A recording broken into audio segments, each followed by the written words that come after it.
होके नहीं रहा जा सकता। बहुत सारी चीजें जिसकी रिक्वायरमेंट हमको विदेश से है, क्रिटिकल मिनरल है, रेयर मिनरल है, टेक्नोलॉजी है, एआई टेक्नोलॉजी है, बहुत सारी चीजें हमको इंपोर्ट करनी पड़ती है।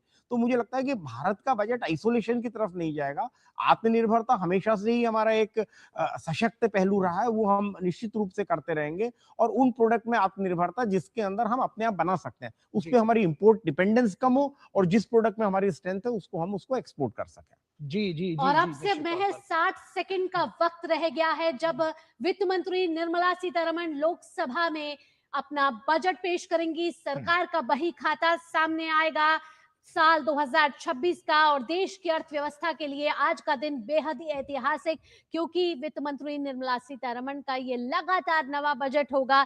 किस तरीके से देश की आर्थिक प्रगति आगे बढ़ेगी, विकास आगे बढ़ेगा, और इस बजट में क्या टैक्स पेयर्स को राहत मिलेगी, किस वर्ग को मिलेगा फायदा, ये सब इस बजट 2026 में, जिसमें से अब से बस 30 सेकंड का समय रह गया है, शुरुआत हो सके। सरकार जब बार बार ये हम कह रहे हैं कि परफॉर्म के जरिए रिफॉर्म्स लेकर आएंगे, और जब रिफॉर्म्स होंगे तो पूरी तरह से स्थिति ट्रांसफॉर्म हो सकेगी। तो ये है परफॉर्म, रिफॉर्म और ट्रांसफॉर्म का दौर। और बजट जब हम बात करते हैं 2047 तक विकसित भारत बनाने की, आत्मनिर्भरता से लेकर रिफॉर्म, परफॉर्म और ट्रांसफॉर्म का ये जो दौर है, और इसमें सबसे खास बात यह है कि किस तरह से हम अपने राष्ट्र हितों को आगे रखते हैं, और देश का एक एक व्यक्ति इसको पूरा करने में किस तरह से जुटता है। तो जब उसको पूरा करने की बात आती है तो ये बात भी सामने आती है कि उसको क्या कुछ ट्रस्ट सरकार दे पाती है, किस तरह से इन चीजों को सरकार आगे बढ़ाती है। ये लोकसभा की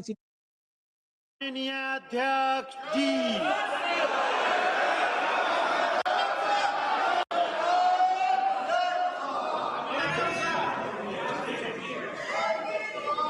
आइटम नंबर 1, माननीय वित्त मंत्री Shrimati Nirmala Sitharaman ji. Item number 1।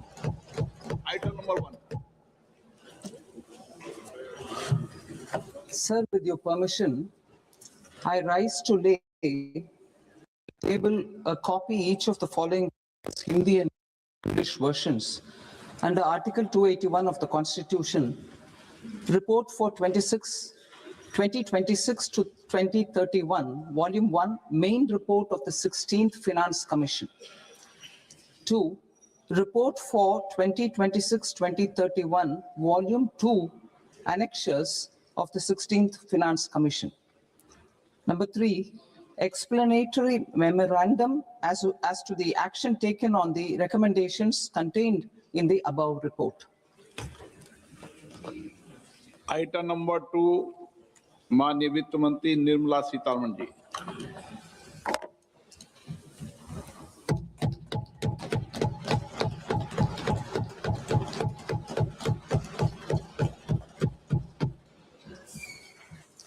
Honorable Speaker, sir, on the sacred occasion of Magh Purnima and the birth anniversary of Guru Ravidas, I present the budget for the year 2026-2027. Since we assumed office 12 years ago, India's economic trajectory has been marked by stability, fiscal discipline, sustained growth, and moderate inflation. This is the result of conscious choices we have made, even in times heightened uncertainty and disruption. Our government, led by Honorable Prime Minister Modi, has decisively and consistently chosen action over ambivalence, reform over rhetoric, and people over populism. We have pursued far-reaching structural reforms, fiscal prudence and monetary stability, whilst maintaining a strong thrust on public investment. Keeping Atmanirbharta as a lodestar, we have built domestic manufacturing capacity, energy security, and reduced critical import dependencies.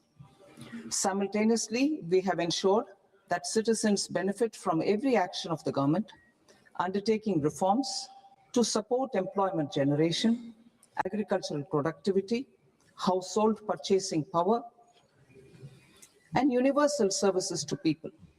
These measures have delivered a high growth rate of around 7% and helped us make substantial strides in poverty reduction and improvement in the lives of our people.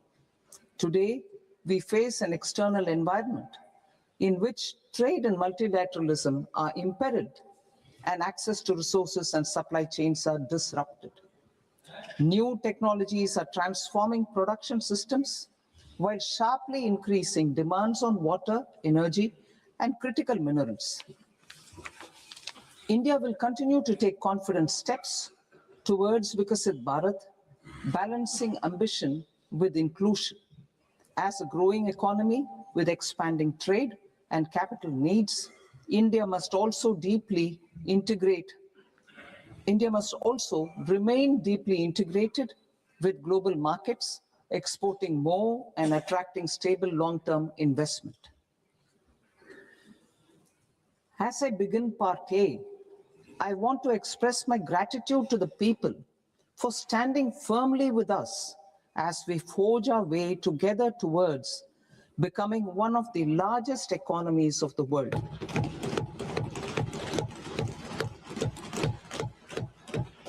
Our aim is to transform aspiration into achievement and potential into performance as we ensure that the dividends of growth reach every farmer, the scheduled caste, the scheduled tribes, the nomads, the youth, the poor, and the women. In Viksit Bharat Young Leaders Dialogue 2026, several innovative ideas were shared with our Prime Minister, which have inspired many of the proposals, making this a unique Yuva Shakti-driven budget. Our government's sankalp is to focus on our poor, underprivileged, and the disadvantaged. To deliver on this sankalp, and given that this is the first budget prepared in Kartavya Bhavan, we are inspired by three Kartavya.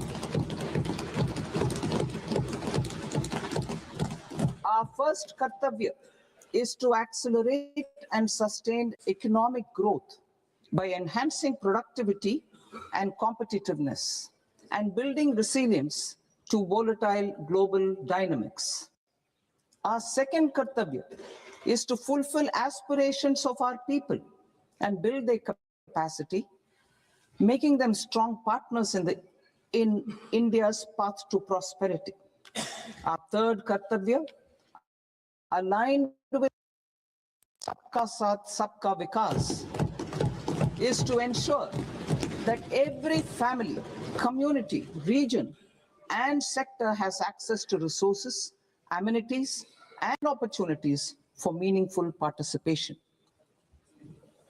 This threefold approach requires a supportive ecosystem. The first requirement is to sustain the momentum of structural reforms, continuous, adaptive, and forward-looking. Second, a robust and resilient financial sector is central to mobilizing savings, allocating capital efficiently, and managing risks. Third, cutting-edge technologies, including AI applications, can serve us as force multipliers for better governance. Reform Express.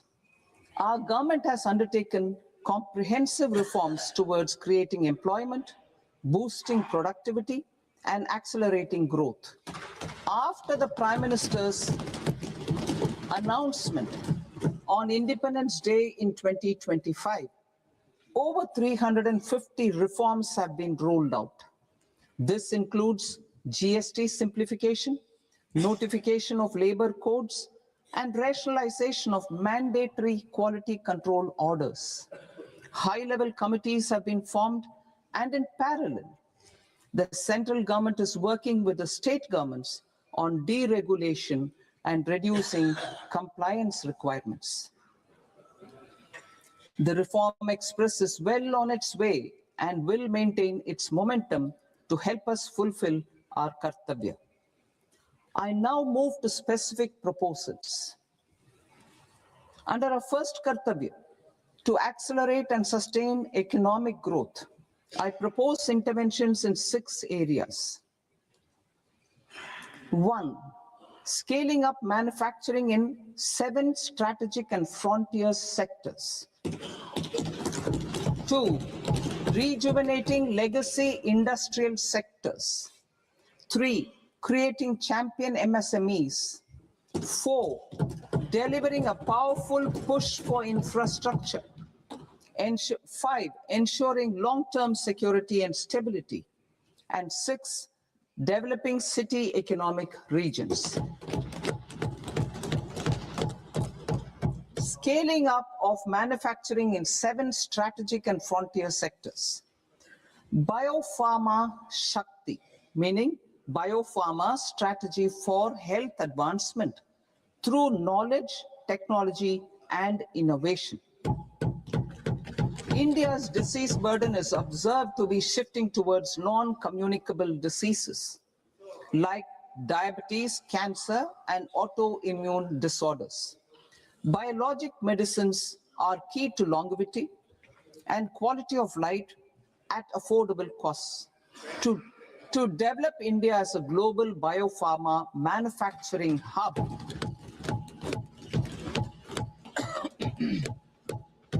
I propose the Biopharma Shakti with an outlay of 10,000 crores over the next 5 years. This will build the ecosystem for domestic production of biologics and biosimilars. The strategy will include a biopharma-focused network with 3 new national institutes of pharmaceutical education and research, popularly known as NIPERS, and upgrading 7 existing ones. It will also create a network of 1,000 accredited India clinical trials sites. We propose to strengthen the Central Drug Standard Control Organization to meet global standards and approve timeframes through approval timeframes through a dedicated scientific review cadre and specialists. India's semiconductor mission 1.0 expanded India's semiconductor sector capabilities. Building on this, we will launch ISM 2.0 to produce equipment and materials, design full-stack Indian IP, and fortify supply chains. We will also focus on industry-led research and training centers to develop technology and skilled workforce. The Electronics Components Manufacturing Scheme, launched in April 2025, with an outlay of 22,919 crores, already has investment commitments at double the targets. We propose to increase the outlay to 40,000 crores to capitalize on this momentum.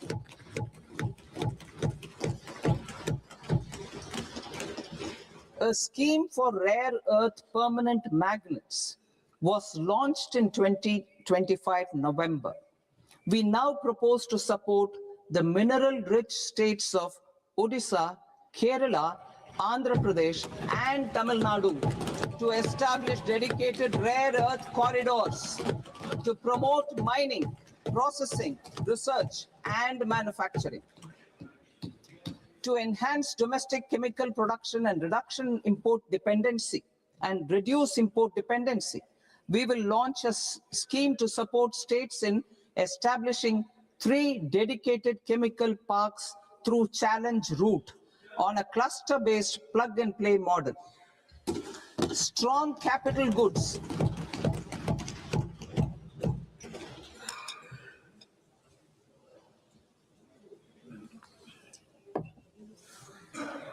Strong capital goods capability is a determinant of productivity and quality across different sectors. Towards building this capacity, I propose the following. High-tech tool rooms will be established by central public sector enterprises at 2 locations as digitally enabled automated service bureaus that locally design, test, and manufacture high precision components at scale and at lower cost.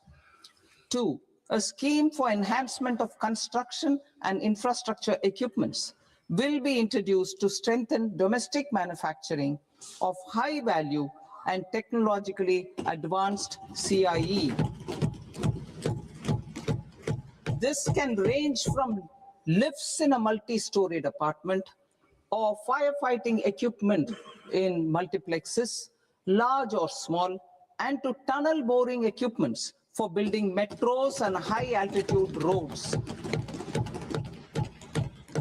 I also propose a scheme for container manufacturing to create a globally competitive container manufacturing ecosystem with a budgetary allocation of 10,000 crores over a 5-year period. For the labor-intensive textile sector, I propose an integrated program with 5 subparts. 1, the National Fiber Scheme for self-reliance in natural fibers, such as silk, wool, and jute, man-made fibers, and new age fibers. Textile expansion and employment scheme to modernize traditional clusters with capital support for machinery, technology upgradation, and common testing and certification centers. 3, the National Handloom and Handicraft Program to integrate and strengthen existing schemes and ensure targeted support for weavers and artisans. Tex Eco Initiative to promote globally competitive and sustainable textiles and apparels. Samarth 2.0 to modernize the upgrade the textile skilling ecosystem through collaboration with industry and academic institutions. Further, I propose to set up mega textile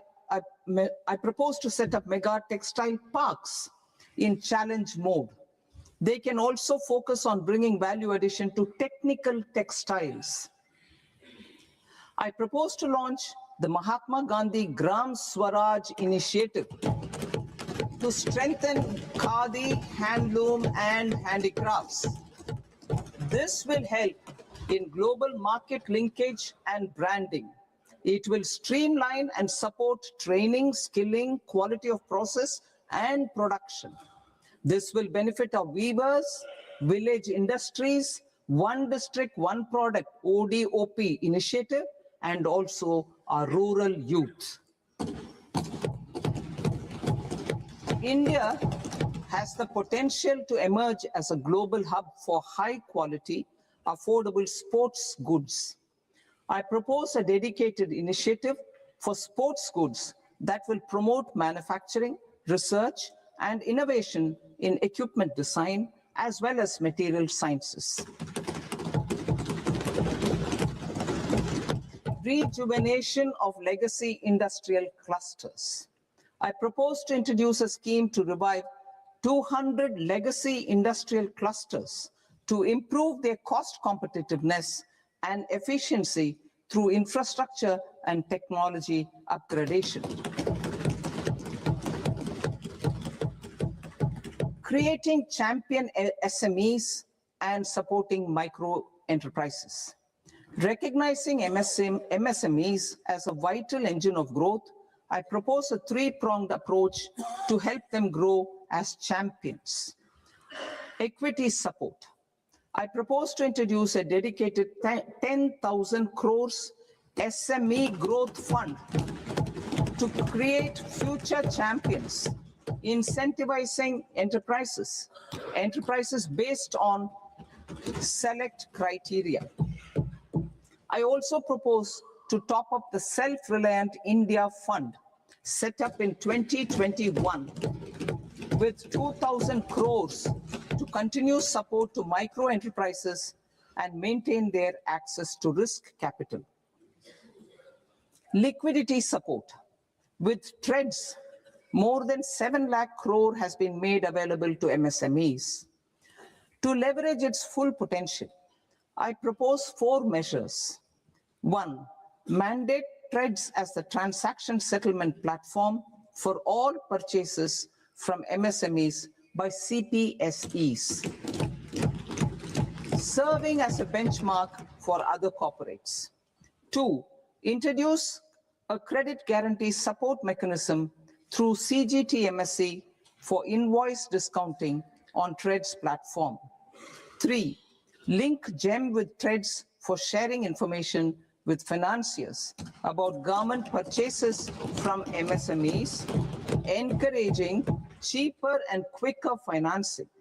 4, introduce TREDS receivables as asset-backed securities, helping develop a secondary market, enhancing liquidity and settlement of transactions. Professional support.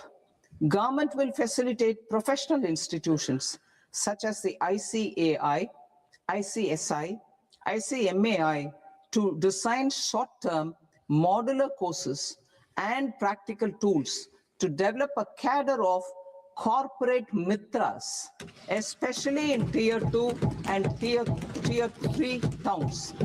These accredited para-professionals will help MSMEs meet compliance requirements at affordable costs. Infrastructure. During this past decade, our government has undertaken several initiatives for large-scale enhancement of public infrastructure, including through new financing instruments such as Infrastructure Investment Trust (InvITs) and Real Estate Investment Trust (REITs), and institutions like NIIF and NABFID. We shall continue to focus on developing infrastructure in cities with over 5 lakh population, that is Tier 2, Tier 3 cities, which have expanded to become growth centers. Public capital expenditure has increased manifold from 2 lakh crore in 2014-15 to an allocation of 11.2 lakh crore in BE 25-26. In this coming year, that is financial year 2026-27, I propose to increase it to 12.2 lakh crores to continue the momentum.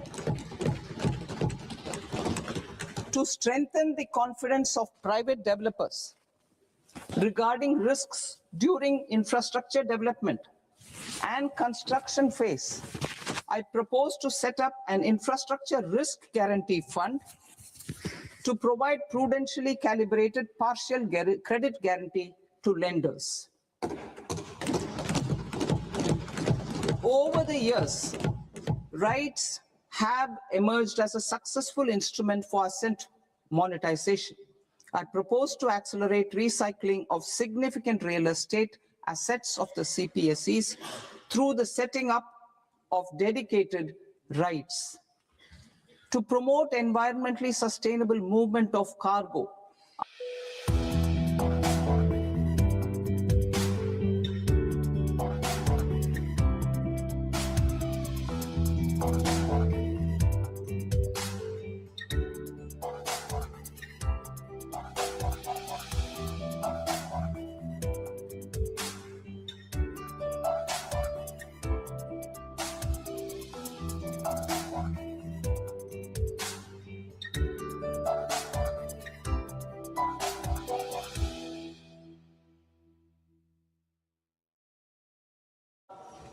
training institutes will be set up as regional centers of excellence for development of required manpower for these waterways.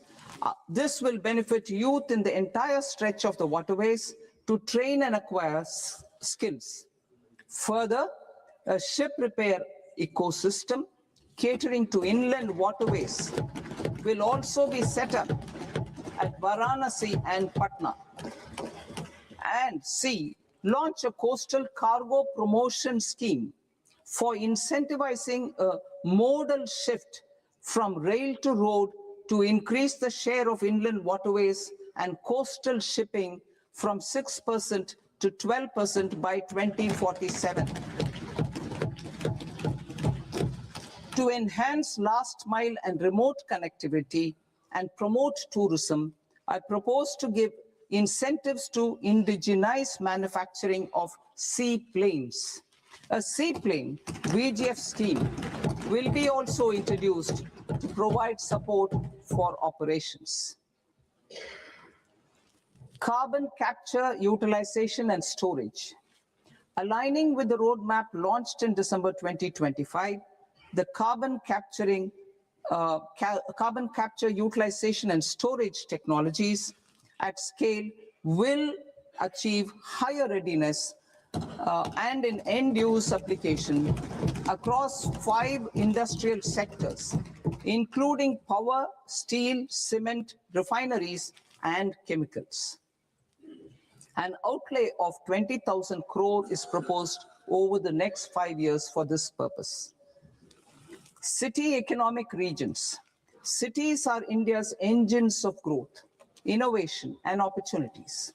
We shall now focus on Tier 2, Tier 3 cities, and even temple towns, which need modern infrastructure and basic amenities. This budget aims to further amplify the potential of cities to deliver the economic power of agglomerations by mapping city economic regions based on their specific growth drivers. An allocation of 5,000 crore per CER over 5 years is proposed for implementing their plans through a challenge mode with a reform-cum-result-based financing mechanism. In order to promote environmentally sustainable passenger systems, we will develop 7 high-speed rail corridors between cities as growth connectors, namely Mumbai to Pune, Pune to Hyderabad, Hyderabad to Bengaluru, Hyderabad to Chennai, Chennai to Bengaluru, Delhi to Varanasi, Varanasi to Siliguri.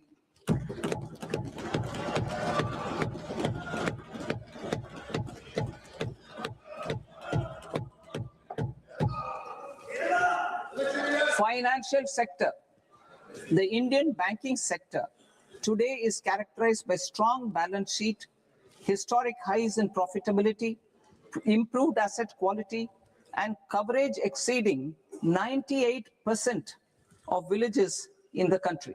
At this juncture, we are well placed to futuristically evaluate the measures needed to continue on the path of reform-led growth of this sector. I propose setting up a high-level committee on banking for Vikasit Bharat.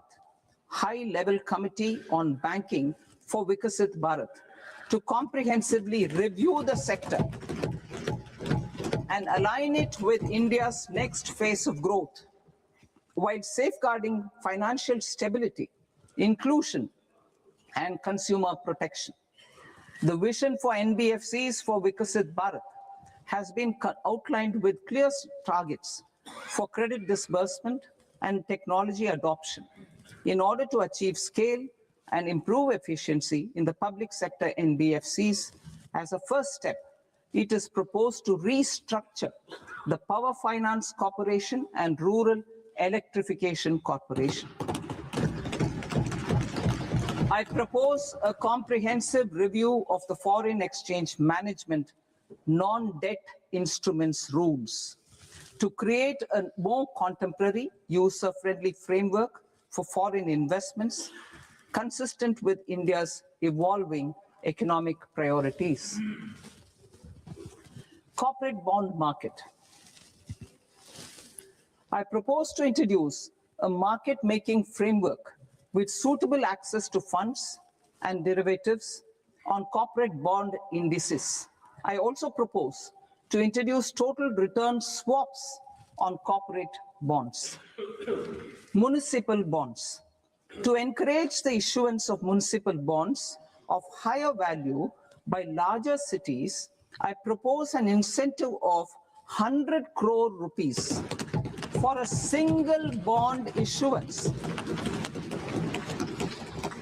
100 crore rupees for a single bond issuance of more than 1,000 crore.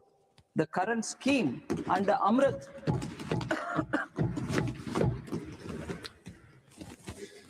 The current scheme under Amrit, which incentivizes issuances up to 200 crores only, will also continue to support smaller and medium towns.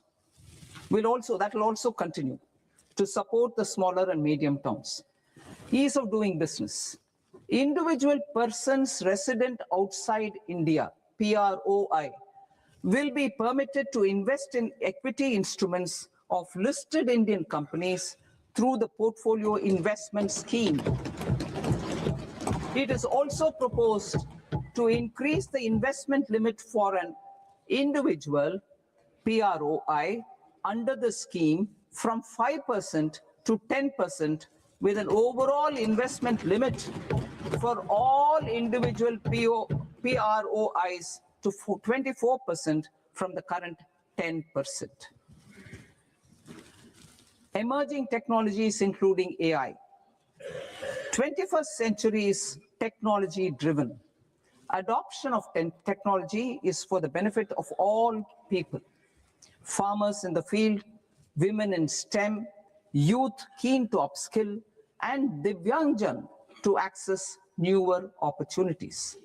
The government has taken several steps to support new technologies through AI Mission, National Quantum Mission, Anusandhan National Research Fund, and Research and Development and Innovation Fund.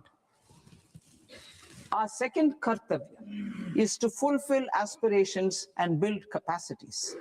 Close to 25 crore individuals have come out of multi-dimensional poverty through a decade of our government's sustained and reform-oriented efforts.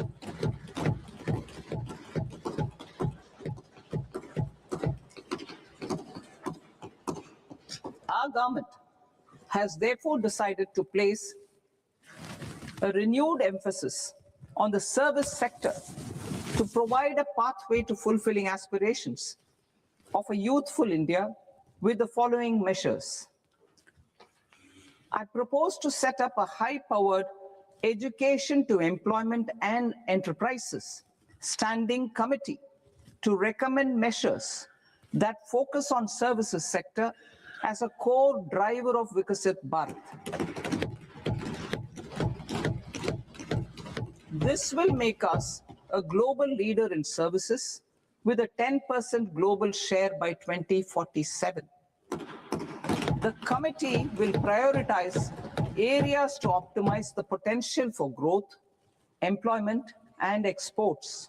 They will also assess the impact of emerging technologies, including AI, on jobs and skill requirements and propose measures thereof.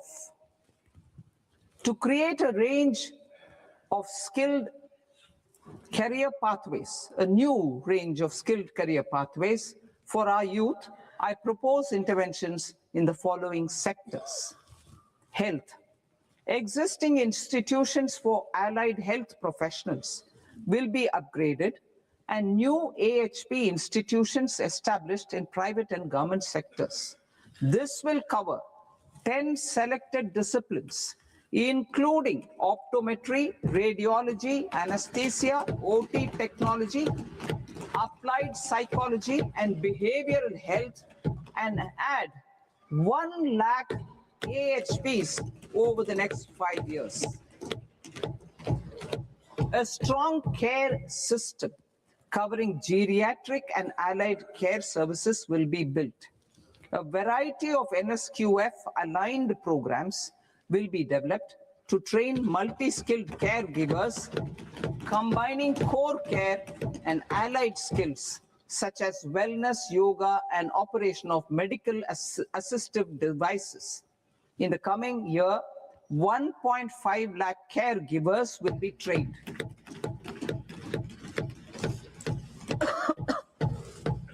Hubs for medical value tourism. To promote India as a hub for medical tourism services, I propose to launch a scheme to support states in establishing 5 regional medical hubs in partnership with the private sector.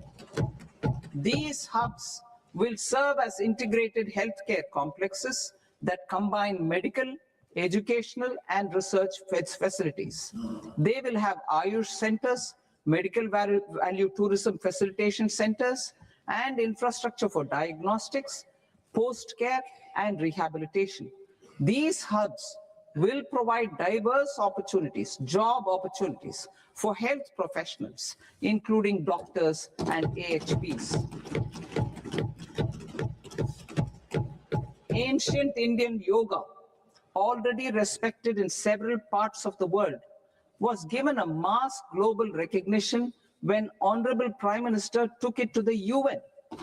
Post-COVID, Ayurveda gained a similar global acceptance and recognition. Exporting quality Ayurveda products helps farmers who grow the herbs and youth who process the products. To meet growing global demand, a few more steps are being taken. I propose to, 1, set up 3 new All India Institutes of Ayurveda. 2, upgrade Ayush pharmacies and drug testing labs for higher standards of certification ecosystem and make available more skilled personnel. 3, upgrade the WHO Global Traditional Medicine Center in Jamnagar to bolster evidence-based research, training, and awareness for traditional medicine. Animal husbandry. Livestock contributes to close to 16% of farm income, including of poor and marginal households. To scale up availability of veterinary professionals by more than 20,000, I propose to roll out a loan-linked capital subsidy support scheme for establishment of veterinary and para-veterinary colleges, veterinary hospitals, diagnostic laboratories, and breeding facilities in private sector. Collaboration between Indian and foreign institutions will also be facilitated. Orange economy. India's animation, visual effects, gaming, and comics sector, ABGC sector, is a growing industry projected to require 2 million professionals by 2030. I propose to support the Indian Institute of Creative Technologies, Mumbai, in setting up ABGC content creator labs in 15,000 secondary schools all over the country and 500 colleges. The Indian design industry is expanding rapidly, and yet there is a shortage of Indian designers. I propose to establish, through Challenge Route, a new National Institute of Design, boost design education and development in the eastern region of India. Education. आंधी आए तो पर्वत बन जाऊंगा, आग लगे तो दरिया बन जाऊंगा, भूख लगे तो रोटी बन जाऊंगी। ये कर पाएंगे क्या? इनका तो पता नहीं, और उसने तो कर दिखाया। कोटक फ्लेक्सी कैप फंड 15 सालों से मार्केट के अप्स एंड डाउन्स में फ्लेक्सिबिलिटी के साथ लार्ज, मिड और स्मॉल कैप में इन्वेस्ट कर रहा है, जिससे इन्वेस्टर्स को लॉन्ग टर्म इन्वेस्टेड रहने का हौसला भी मिलता है। म्यूचुअल फंड निवेश बाजार के जोखिमों के अधीन है। योजना से जुड़े सभी दस्तावेजों को ध्यान से पढ़ें। Prolonged hours of study and laboratory work pose some challenges for girl students. Through VGF, viability gap funding and capital support, one girls' hostel will be established in every district.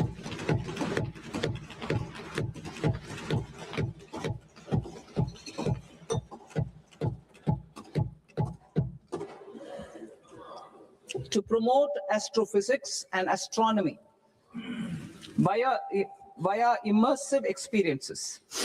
4 telescope infrastructure facilities will be set up or upgraded. The National Large Solar Telescope, the National Large Optical Infrared Telescope, the Himalayan Chandra Telescope, and the Cosmos 2 Planetarium. Tourism. The tourism sector has the potential to play a large role in the employment generation, forex earnings, and expanding the local economy. I propose to set up a National Institute of Hospitality by upgrading the existing National Council for Hotel Management and Catering Technology. It will function as a bridge between academia, industry, and government. I also propose a pilot scheme for upskilling 10,000 guides in 20 iconic tourist sites through a standardized, high-quality, 12-week training course in hybrid mode in collaboration with the Indian Institute of Management. A national destination digital knowledge grid will be established to digitally document all places of significance, cultural, spiritual, and heritage. This initiative will create a new ecosystem of jobs for local researchers, historians, content creators, and technology partners. India has the potential and opportunity to offer world-class trekking and hiking experience. We will develop ecologically sustainable mountain trails in Himachal Pradesh, Uttarakhand, and Jammu Kashmir.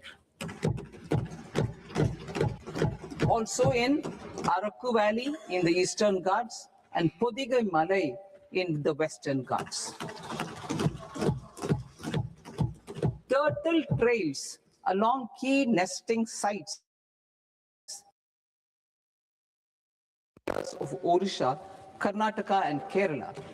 And 3 bird watching trails along the Pulikat Lake in Andhra Pradesh, Tamil Nadu. It's on the border. Under the visionary leadership of Honorable Prime Minister, we established the International Big Cat Alliance in 2024. This year, India is hosting the first ever Global Big Cat Summit, where heads of governments and ministers from 95 range countries will deliberate on collective strategies for conservation. Heritage and culture tourism. I propose to develop 15 archaeological sites, including Lothal, Dholavira, Rakhigarhi, Adichanallur, Sarnath, Hastinapur, and Leh Palace into vibrant experiential cultural destinations. Excavated landscapes will be open to the public through curated walkways. Immersive storytelling skills and technologies will be introduced to help conservation labs, interpretation centers, and guides. The sports sector provides multiple means of employment, skilling, and job opportunities. Taking forward the systematic nurturing of sports talent, which is set in motion through the Khelo India program earlier, I propose to launch a Khelo India mission to transform the sports sector over the next decade. The mission will facilitate an integrated talent development pathway supported by training centers, which are foundational, intermediate, and elite levels. B, systematic development of coaches and support staff. C, integration of sports science and technology. D, competitions and leagues to promote sports culture and provide platforms. And E, development of sports infrastructure for training and competition. Our third Kartavya aligns with our vision of Sabka Saath, Sabka Vikas towards Vikasit Bharat. This requires targeted efforts for 1, increasing farmer incomes through productivity enhancement and entrepreneurship, with special attention to small and marginal farmers. B, empowering Divyangjan through access to livelihood opportunities, training, and high-quality assistive devices. C, empowering the vulnerable to access mental health and trauma care. D, focus on the Purvodaya states and the Northeast region to accelerate development and employment opportunities. Fisheries. We will undertake initiatives for integrated development of 500 reservoirs and Amrit Sarovars. 2, strengthen the fisheries value chain in coastal areas and enable market linkages involving startups and women-led groups together with fish farmer producer organizations. Animal husbandry. To provide quality employment opportunities in rural and peri-urban areas, we will support the animal husbandry sector in entrepreneurship development through A, credit-linked subsidy program, B, scaling up and modernization of livestock enterprises, C, enhanced creation of livestock, dairy, and poultry, enhanced creation of livestock, dairy, and poultry-focused integrated value chains, and D, encourage creation of livestock farmer-producer organizations. High-value agriculture. To diversify farm outputs, increase productivity, enhance farmers' incomes, and create new employment opportunities, we will support high-value crops such as coconut, sandalwood, cocoa, cashew in the coastal areas.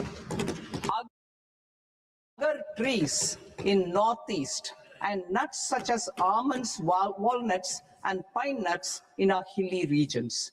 These, all of them, will be supported. India is the world's largest producer of coconuts.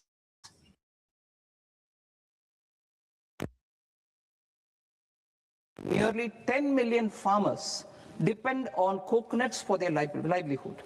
To further enhance competitiveness in coconut production, I propose a coconut promotion scheme to increase production and enhance productivity through various interventions, including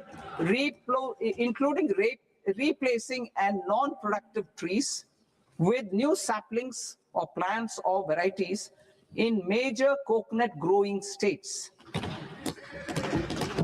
A dedicated program is proposed for Indian cashew and cocoa to make India self-reliant in raw cashew and coconut production and processing, enhance export competitiveness, and transform Indian cashew and Indian cocoa into premium global brands by 2030.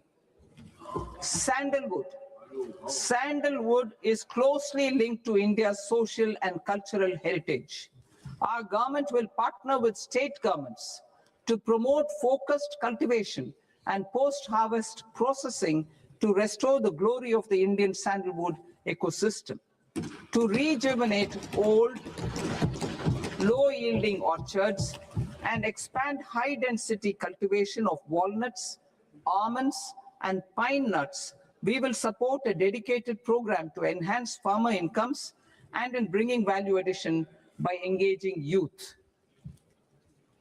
Bharat Vistar, that is virtually integrated system to access agricultural resources.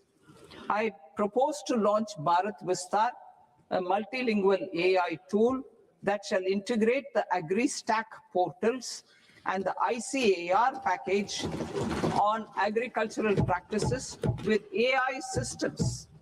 This will enhance farm productivity, enable better decisions for farmers, and reduce risk by providing customized advisory support. She Marts for rural women-led enterprises. Building on the success of Lakpati Didi program, I propose to help women take the next step from credit-linked livelihoods to being owners of enterprises. Self-help entrepreneur, She Marts will be set up as community-owned retail outlets within the cluster-level federations through enhanced and innovative financing instruments. Empowering Divyangjan. Divyangjan Kaushal Yojana.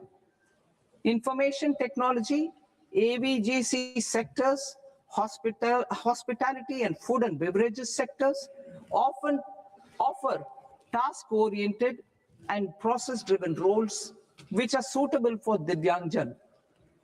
We will ensure dignified livelihood opportunities through industry-relevant and customized training specific to each Divyangjan group. Divyang Sahara Yojana.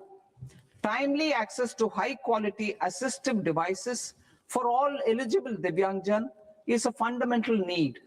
I propose to 1. Support the Artificial Limbs Manufacturing Corporation of India, Alimco, to set up and to scale up production of assistive devices, invest in R&D and AI integration, strengthen PM Divyasha Kendras, and support setting up of assistive technology marts as modern retail style centers where Divyangjan and senior citizens can see, try, and purchase assistive products.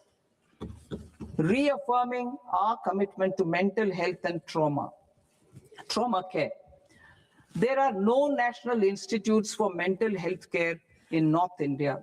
We will therefore set up a NIMHANS 2 and also upgrade national mental health institutes in Ranchi and in Tezpur as regional apex institutions. Emergencies expose families, particularly the poor and vulnerable, to unexpected expenditure. We will strengthen and increase these capacities by 50% in district hospitals by establishing emergency and trauma care centers. Focus on Purvodaya states and northeastern regions. Purvodaya. I propose the development of an integrated East Coast industrial corridor with a well-connected node at Durgapur, creation of 5 tourism destinations in 5 Purvodaya states, and the provision of 4,000 e-buses. Buddhist sites in northeastern region. The northeastern region is a civilizational confluence of Theravada and Mahayana or Vajrayana traditions. I propose to launch a scheme for development of Buddhist circuits in Arunachal Pradesh, Sikkim, Assam, Manipur, Mizoram, and Tripura. The scheme will cover preservation of temples and monasteries, pilgrimage interpretation centers, connectivity, and pilgrim amenities. 16th Finance Commission. On 17th November 2025, the 16th Finance Commission submitted its report to the President. As mandated under Article 281 of the Constitution, the government is...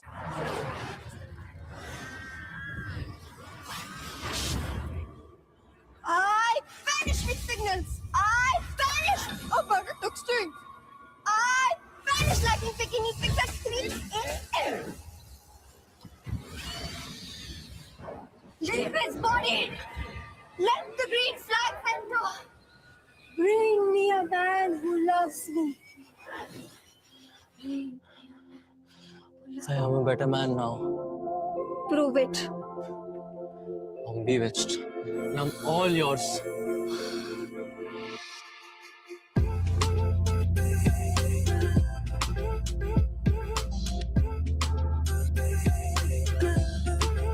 All green flags gift Jiva. Fiscal consolidation. Government has been delivering on our fiscal commitments consistently without compromising on social needs. To strive towards accepted standards of fiscal management in Budget 25-26, I had indicated that the central government would target reaching a debt to GDP ratio of 50 plus or minus 1% by 2030-31. In line with this, The debt to GDP ratio is estimated to be 55.6% of GDP in BE 26-27, compared to 56.1% of GDP in RE 25-26. A declining debt to GDP ratio will gradually free up resources for priority sector lending and expenditure by reducing the outgo on interest payments. One of the main operational instruments for debt targeting is the fiscal deficit. I'm happy to inform this august House that I fulfilled my commitment made in 2021-2022 to reduce fiscal deficit below 4.5% of GDP by 25-26. In RE 25-26, the fiscal deficit has been estimated at par with BE of 2025-26 at 4.4% of GDP. In line with the new fiscal prudence path of debt consolidation, the fiscal deficit in BE 26-27 is estimated to be 4.3% of the GDP.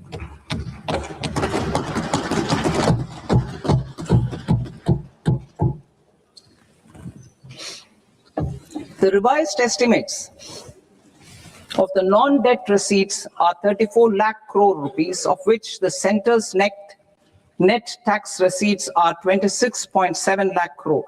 The revised estimate of the total expenditure is 49.6 lakh crore rupees, of which the capital expenditure is about 11 lakh crores. Budget estimates 2026 to 2027. Coming to 26-27, the non-debt receipts and the total expenditure are estimated as 36.5 lakh crore and 53.5 lakh crore respectively. The centre's net tax receipts are estimated at 28.7 lakh crore rupees. To finance the fiscal deficit, the net market borrowings from dated securities are estimated at 11.7 lakh crore rupees. The balance financing is expected to come from small savings and other sources. The gross market borrowings are estimated at 17.2 lakh crore rupees. I'll now move to Part B. Part B, direct taxes.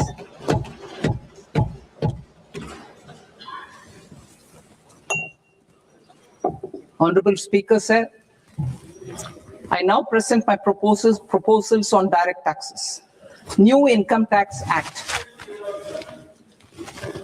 In July 2024, I announced a comprehensive review of the Income Tax Act 1961. This was completed in a record time, and the Income Tax Act 2025 will come into effect from 1st April 2026. The simplified income tax rules and forms will be notified shortly, giving adequate time to taxpayers to acquaint themselves with its requirements. The forms have been redesigned such that ordinary citizens can comply without difficulty. Ease of living. I propose that any interest awarded by the Motor Accident Claims Tribunal to a natural person will be exempt from income tax, and any TDS on this account will be done away with. I propose to reduce TCS rate on the sale of overseas tour program package from the current 5% and 20% to 2% without any stipulation of amount. I propose to reduce TCS rate for pursuing education and for medical purposes under the Liberalized Remittance Scheme, popularly known as LRS, from 5% to 2%.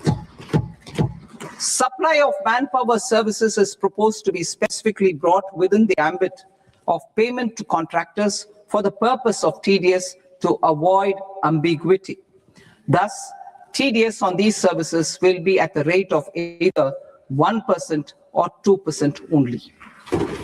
I propose a scheme for small taxpayers, wherein a rule-based automated process will enable obtaining a lower or nil deduction certificate instead of filing an application with the assessing officer. For the ease of taxpayer holding securities in multiple companies, I propose to enable depositories to accept Form 15G or Form 15H from the investor and provide it directly to various relevant companies. I propose to extend time available for revising returns from 31st December to up to 31st March with the payment of a nominal fee. I also propose to stagger the timeline for filing of tax returns. Individuals with ITR 1 and ITR 2 returns will continue to file till 31st July, and non-audit business cases or trusts are proposed to be allowed time till 31st August. TDS on sale of immovable property by a non-resident is proposed to be deducted and deposited through resident buyers and his or her PAN-based challan instead of requiring a TAN, which is a temporary accounting number. To address practical issues of small taxpayers like students, young professionals, tech employees, relocated NRIs, and such others, I propose to introduce a one-time 6-month foreign asset disclosure scheme for these taxpayers to disclose income or assets below a certain size. This scheme would be applicable for two categories of taxpayers, namely A, who did not disclose their overseas income or assets, and B, who disclosed their overseas income and or paid due tax but could not declare the asset acquired. For category A, the limit of undisclosed income or asset is proposed to be up to 1 crore rupees. They need to pay 30% of fair market value of asset or 30% of undisclosed income as tax and 30% as additional income tax in lieu of penalty, and would thereby get immunity from prosecution. For category B, asset value is proposed to be up to 5 crore rupees. Here, immunity from both penalty and prosecution will be available with a payment of fee of 1 lakh rupees. Rationalizing penalty and prosecution. Multiplicity of proceedings are hindrance to the ease of doing business. I propose to integrate assessment and penalty proceedings by way of a common order for both. There will be no interest liability on the taxpayer on the penalty amount for the period of appeal before the first appellate authority, irrespective of the outcome of appeal process. Further, quantum of prepayment is being reduced from 20% to 10% and will continue to be calculated only on core tax demand. As an additional measure for reducing litigation, I propose to allow taxpayers to update their returns even after reassessment proceedings have been initiated, and an additional 10% tax rate over and above the rate applicable for the relevant year. The assessing officer will then use only this updated return in his proceedings. There is already a framework for immunity from penalty and prosecution in the cases of underreporting. I propose to apply this framework for immunity to misreporting too. However, in such a case, the taxpayer will need to pay 100% of the tax amount as an additional income tax over and above the tax and interest due. Penalties for certain technical defaults, such as failure to get accounts audited, non-furnishing of transfer pricing audit report, and default in furnishing statement for financial transactions, are proposed to be converted into fee.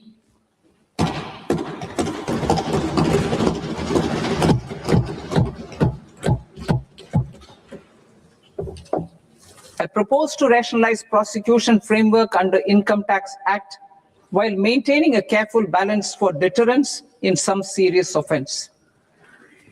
Non-production of books of account and documents and requirement of TDS payment where payment is made in kind are being decriminalized.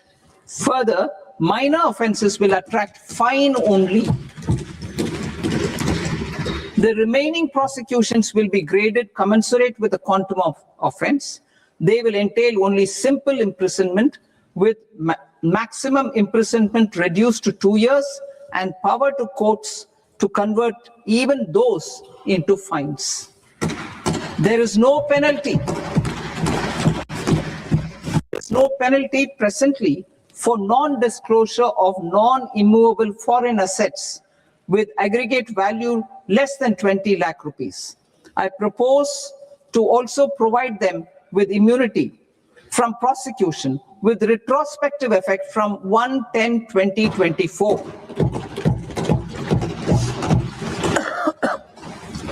Cooperatives. Deduction is already allowed to a primary cooperative society engaged in supplying milk, oilseeds, fruits or vegetables raised or grown by its members. I propose to extend this deduction to also include supply of cattle feed and cotton seed produced by its members. I propose to allow inter-cooperative society dividend income as deduction under the new tax regime to the extent it is further distributed to its members. I further propose to allow exemption for a period of 3 years to dividend income received by a notified national cooperative federation on their investments made in companies up to 31/1/2026. This exemption would be allowed only for dividends further distributed to its member cooperatives. Supporting IT sector as India's growth engine. India is a global leader in software development services, IT-enabled services, knowledge process outsourcing services, and contract R&D services relating to software development. These businesses and their segments are quite interconnected with each other. All these services are proposed to be clubbed under a single category of information technology services with a common safe harbor margin of 15.5% applicable to all. The threshold for availing safe harbor for IT services is being enhanced substantially from 300 crore rupees to 2,000 crore rupees. Safe harbor for IT services shall be approved by an automated rule-driven process without any need for tax officer to examine and accept the application. Once applied by an IT services company, the same safe harbor can be continued for a period of 5 years at a stretch at its choice. For IT companies who want to conclude advanced pricing agreement, APA, I propose to fast-track unilateral APA process for IT services and endeavor to conclude it within a period of 2 years.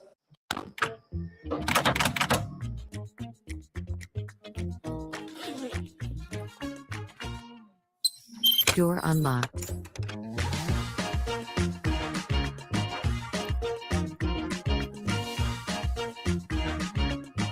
Cubo Smart Door Locks. Go keyless.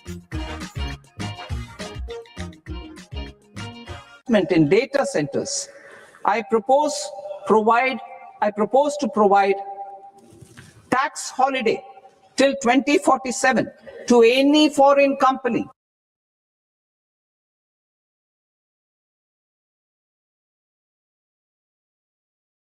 services to customers globally by using data center services from India. It will, however, need to provide services to Indian customers through an Indian reseller entity. I also propose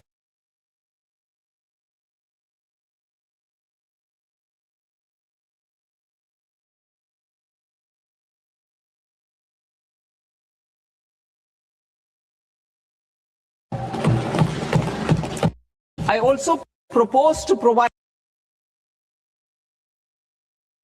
a safe harbor of 15% on cost in case the company providing data center services from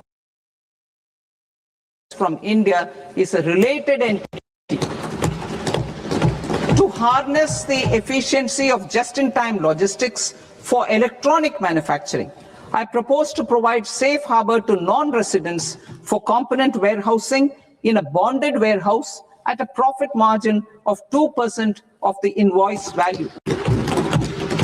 The resultant tax of about 0.7% will be much lower than in competing jurisdictions. To provide fillip to toll manufacturing in India, I propose to provide exemption from income tax for 5 years to any non-resident who provides capital goods, equipment, or tooling to any toll manufacturer in a bonded zone. Encourage vast pool of global talent to work in India for a longer. Propose to provide exemption to global non-India sourced income of a non-resident expert for a stay period of 5 years under notified schemes. I propose to provide exemption from minimum alternate tax, the MAT, to all non-residents who pay tax on presumptive basis. Tax administration. I propose to constitute a joint committee of Ministry of Corporate Affairs and Central Board of Direct Taxes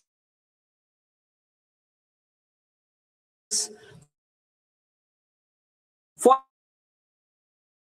incorporating the requirements and disclosure standards, the ICDS, in the Indian Accounting Standards, Ind AS itself. Separate accounting requirement based on ICDS will be done away with from the tax year 27-28. To support Prime Minister Modi's vision of homegrown accounting and advisory firms to become global leaders, I propose to rationalize the definition of accountant for the purposes of safe harbor rules. Other tax proposals. Change in taxation of buyback was brought into address by promoters. In the interest of minority shareholders, to tax buyback for all types of shareholders as capital gains. However, to disincentivize misuse of tax arbitrage, promoters will pay an additional buyback tax.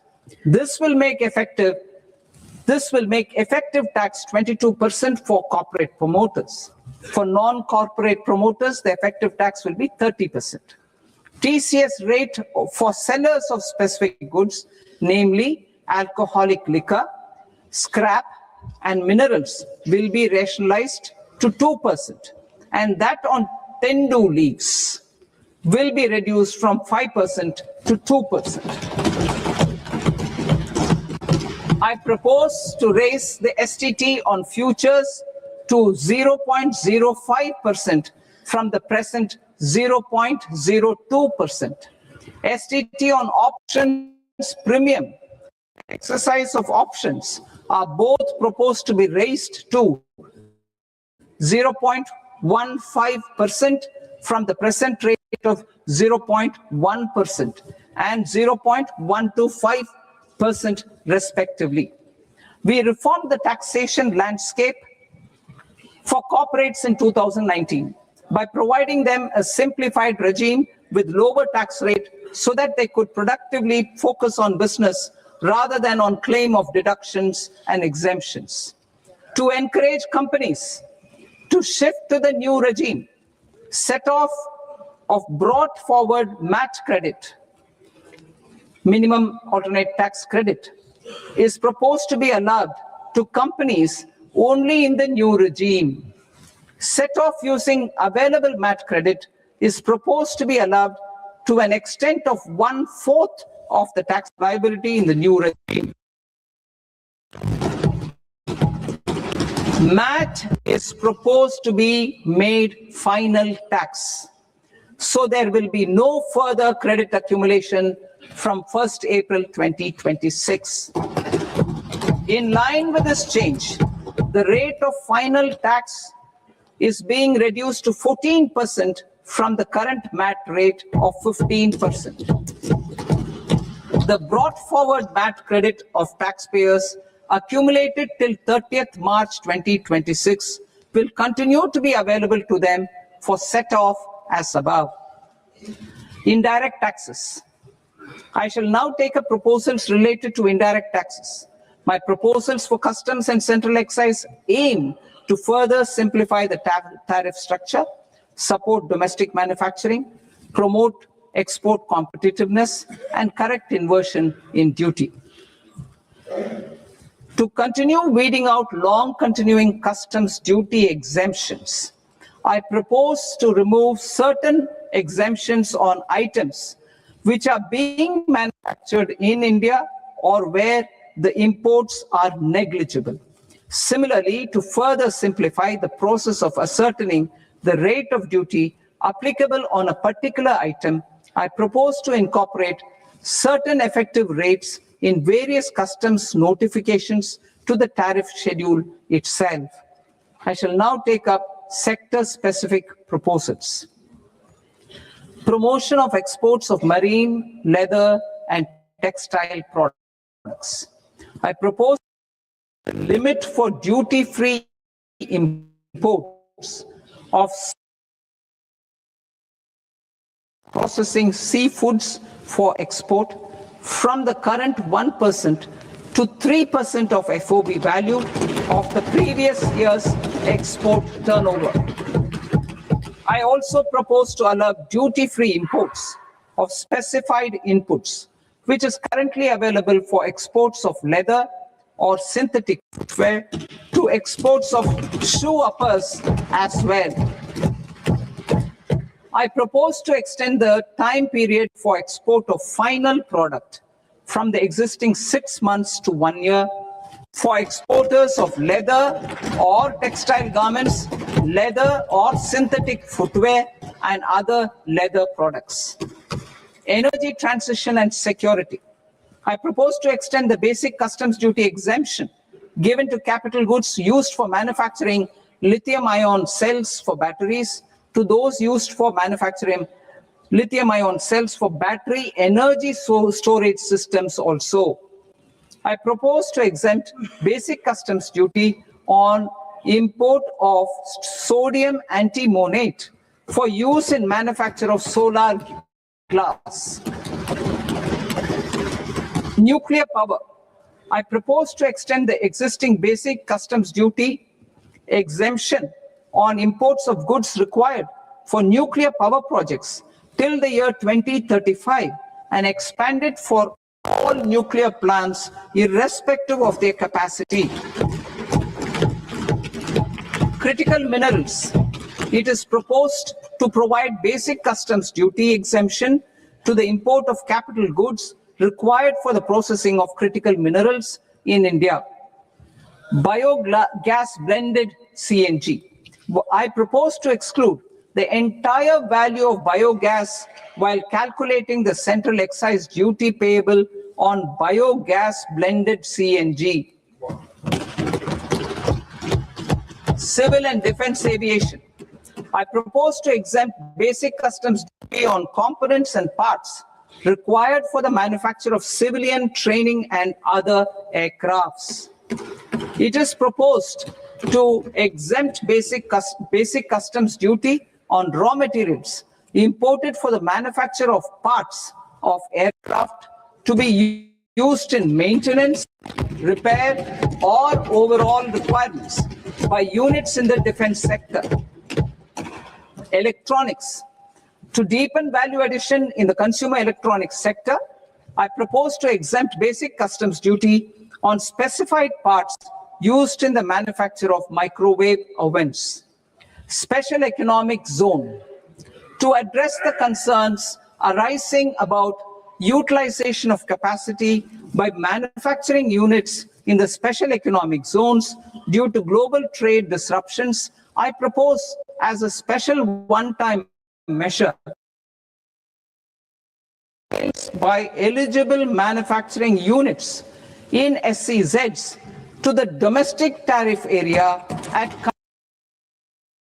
of duty.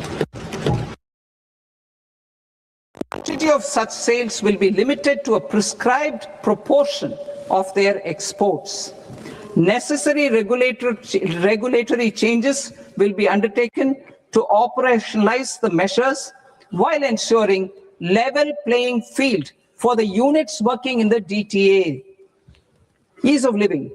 To rationalize the customs duty structure for goods imported for personal use, I propose to reduce the tariff rate on all dutiable goods imported for personal use from 20% to 10%. To provide relief to patients, particularly those suffering from cancer, I propose to exempt basic customs duty on 17 drugs or medicines. I propose also to add 7 more rare diseases for the purposes of exempting import duties on personal imports of drugs, medicines, and food for special medical purposes used in their treatment. Customs process. India's role and share in the global trade is poised for a major leap in line with our ambition and journey towards Viksit Bharat. In this regard, I propose many measures for custom processes to have minimal intervention for smoother and faster movement of goods and greater certainty to the trade. Trust-based systems.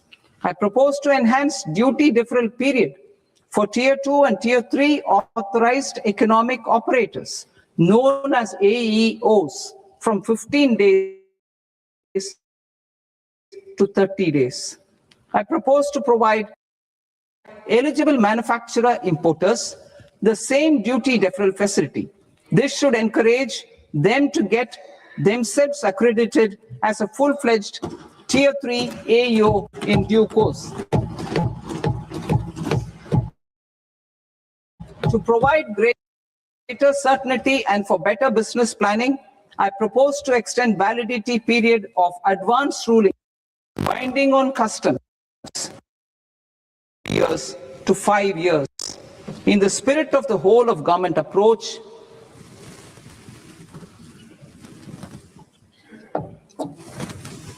government agencies will be encouraged to leverage AEO accreditation for preferential treatment in clearing their cargo. Regular importers with trusted long-standing supply chains will be recognized in the risk system so that the need for verification of their cargo every time can be minimized. Export cargo using electronic sealing. Export cargo using electronic sealing will be provided through clearance from the factory premises to the ship.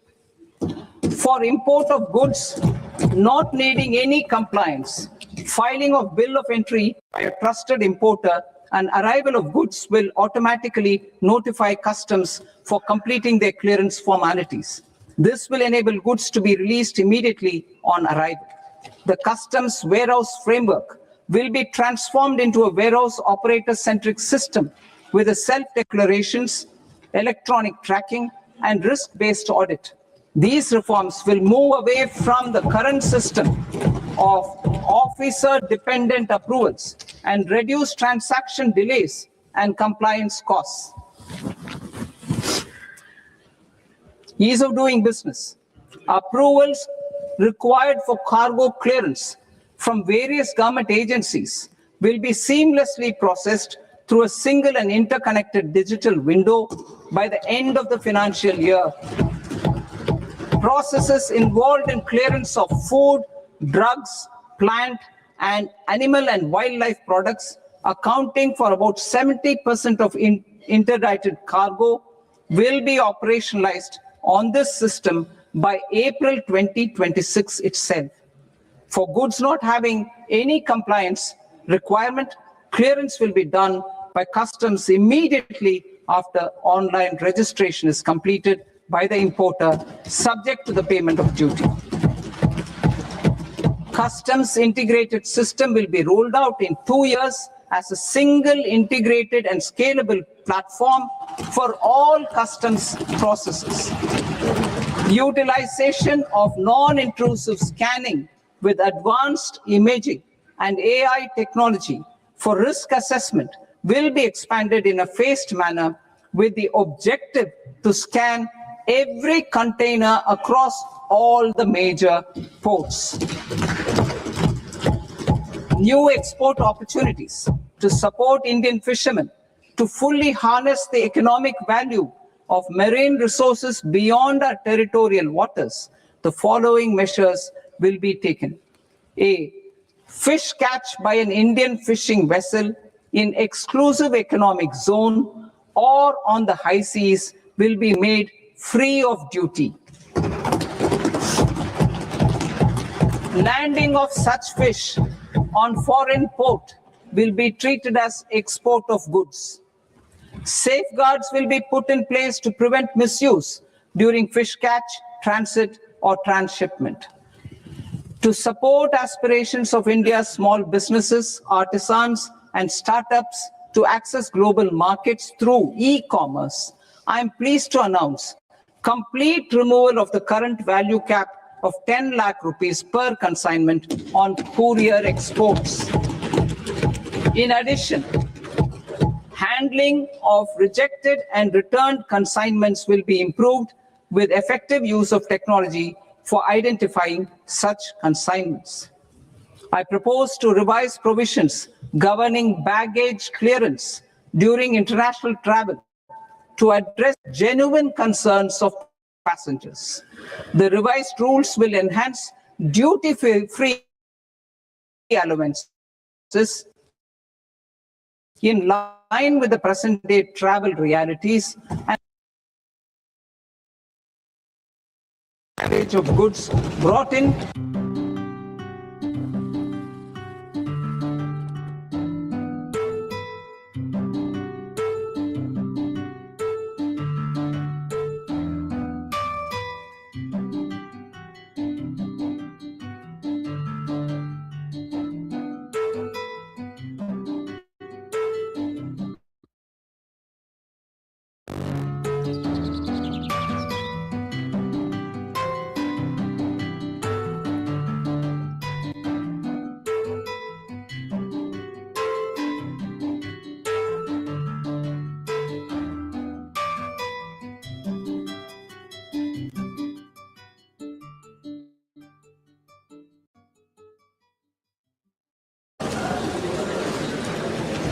Item number 2, sir. 3. Sir, with your permission, I rise to lay on the table of the following statements under Section 3, 1 of the Fiscal Responsibility and Budget Management Act of 2003. Medium-term fiscal policy, fiscal policy strategy statement, and macroeconomic framework statement. Item number 4, माननीय वित्त मंत्री जी. Sir, with your permission, I move for leave to introduce the Finance Bill 2026. प्रश्न ये कि विधेयक को पुनर्स्थापित करने की अनुमति प्रदान की जाए. जो सदस्य इस पक्ष में हाँ गए, जो सदस्य विरोध में ना गए, मेरे विचार में निर्णय हाँ वालों के पक्ष में, हाँ वालों के पक्ष में अनुमति प्रदान की जाती है. माननीय मंत्री जी, अब विधेयक पुनर्स्थापित करें. Sir, I introduce the bill. माननीय सदस्यगण, आपको सूचित किया जाता है कि माननीय वित्त मंत्री जी के बजट भाषण की कॉपी पब्लिकेशन काउंटर पर ली जाती है. बजट भाषण और बजट से संबंधित दस्तावेज आपके मोबाइल फोन और मेंबर पोर्टल्स पर ही उपलब्ध है. सभा की कार्रवाई कल सोमवार दिनांक 2 फरवरी 2026 को प्राप्त 11 बजे तक के लिए स्थगित की जाती है.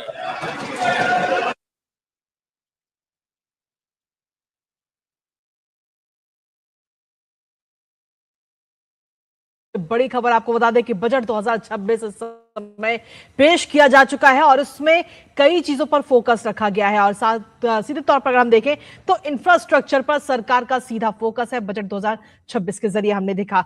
और इस दौरान वित्त मंत्री निर्मला सीतारमण ने 2026-27 का यह बजट पेश किया जिसमें उन्होंने सीधे तौर पर कहा कि हमने गरीबी हटाने की दिशा में बड़ा कदम उठाया है।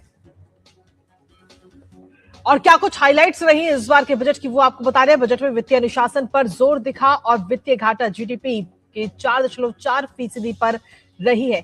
इसके साथ ही बजट 2026-27 में किसी भी नए कर का कोई प्रस्ताव नहीं है। 12 लाख रुपए तक कोई भी टैक्स नहीं लगाया जाएगा। हालांकि इसको लेकर अगर हम देखें तो पिछले जब बजट पेश किया गया था तो उस वक्त ये राहत दी गई थी और बजट में एक बार फिर से बुनियादी ढांचे पर खर्च में बढ़ोतरी की बात वित्त मंत्री की तरफ से कही गई। वित्त वर्ष 2026-27 में सरकार का पूंजीगत व्यय बढ़कर 17 लाख करोड़ रुपए के पार पहुंच चुका है। साथ ही ग्रामीण विकास को बढ़ावा देने के लिए सरकार ने ऐतिहासिक ऐलान भी किया है कि ग्रामीण विकास को किस तरीके से बढ़ावा दिया जा रहा है। विकसित भारत जी राम जी योजना के लिए 95,692 करोड़ रुपए का प्रावधान किया गया। तो वहीं मनरेगा योजना भी जारी रहेगी और 30,000 करोड़ रुपए इस पर भी खर्च किए जाएंगे। इसके साथ ही वित्त मंत्री निर्मला सीतारमण ने देश का पहला युवा शक्ति से प्रेरित ये बजट पेश किया है जिसमें खास तौर पर गरीब, शोषित और वंचितों के कल्याण पर बजट में फोकस रखा गया है। रिफॉर्म एक्सप्रेस को जारी रखने के लिए 6 प्रमुख क्षेत्रों पर भी जोर सरकार की तरफ से नजर आया जिसमें खास तौर पर अगर हम देखें तो मैन्युफैक्चरिंग है, औद्योगिक विकास है, एमएसएमई सेक्टर है जिस पर सरकार का ध्यान पूरी तरह से समय केंद्रित है। मैन्युफैक्चरिंग को बढ़ावा देने के लिए 7 रणनीतिक क्षेत्रों का भी चुनाव सरकार की तरफ से किया गया जिसमें इलेक्ट्रॉनिक कंपोनेंट मैन्युफैक्चरिंग योजना के लिए 40,000 करोड़ रुपए का प्रावधान सरकार ने किया है बजट 2026 में। इसके साथ ही बजट में बुनियादी ढांचे का विकास, ऊर्जा सुरक्षा, शहरी आर्थिक क्षेत्र निर्माण पर भी सरकार का सीधा फोकस। कंटेनर मैन्युफैक्चरिंग के लिए 10,000 करोड़ रुपए की भी घोषणा सरकार की तरफ से की गई। कार्गो मूवमेंट को बढ़ावा देने के लिए डानकुनी से सूरत तक नए समर्पित माल गलियारा का भी ऐलान किया गया इस दौरान बजट में और अगले 5 साल में 20 नए नेशनल वाटरवेज भी बनाए जाएंगे, इसका भी प्रस्ताव रखा गया। देश में चैंपियन एमएसएमई बनाने के लिए वित्त मंत्री ने 10,000 करोड़ रुपए के फंड की भी घोषणा की है और देश में 7 हाई स्पीड रेल कॉरिडोर बनाने को भी मंजूरी आज के इस बजट में दी गई है। किसानों की आय बढ़ाने पर भी सीधा फोकस है, उसके लिए उत्पादन भारत विस्तार योजना की भी घोषणा आज बजट में की गई। Power, cement, steel, refinery, chemical sectors के लिए 20,000 करोड़ रुपए की प्रोत्साहन योजना। तो वहीं हेल्थ केयर, पशुपालन, ऑरेंज इकोनॉमी, स्पेस और पर्यटन पर भी सरकार का खास फोकस इस दौरान नजर आया। तो वित्त मंत्री निर्मला सीतारमण ने संसद में 2026-27 का ये बजट पेश किया है जिसको पेश करते उन्होंने कहा कि हमने गरीबी हटाने की दिशा में बड़ा कदम उठाया है। आर्थिक विकास में तेजी बनाए रखने के लिए प्रमुख लक्ष्य